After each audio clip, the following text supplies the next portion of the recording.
It's a bit ominous today, boys. On the road to the final, You're in for a big day today. some familiar faces. Good morning. Margaret. There's always winners and losers, but you're a loser then. You're actually not very nice, are you? Is that supposed to make me laugh? You're not a big fish. You're not even a fish. And before it's over, The smallest hole on your CV, and you put a stick of dynamite in it and blew it up. heads will roll. You're fired. You're fired. You are fired. And we had 5 very different candidates, very different skills, a polarity of different vices and virtues. And many people think the interview stage is the best week's episode of the whole entire series. And I don't think that yesterday disappointed. I think a lot of people thought it was brilliant, so did I. So, I mean, obviously you never got to that stage when you were Thanks for bringing that up. Amstrad. OK. That's the company he doesn't have anymore. Any other companies he's got?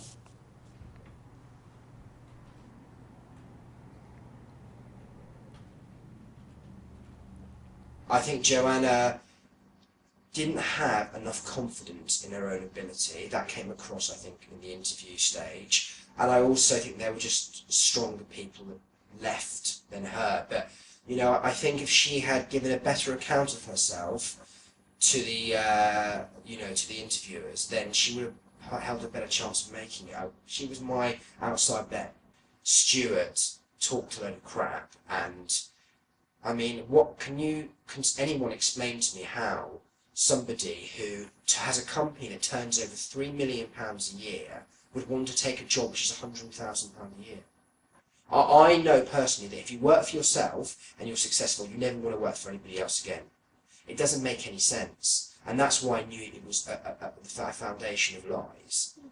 What's the worst lie you've ever told? That I have a third nipple. Is that supposed to make me laugh? No, it's just... Think of a word that applies to that Stupid. response. Puerile. Yeah.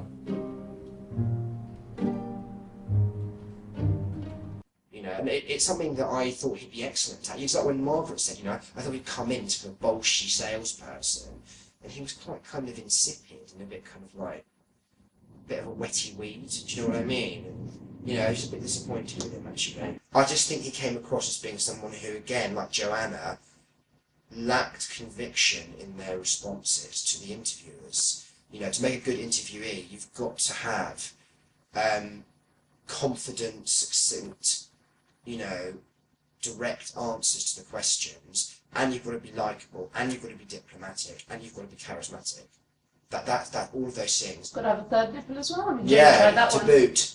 Yeah, the third nipple. I'd like to have a third nipple. See how it works out for me. We've got the 2 finalists now, the two blondies.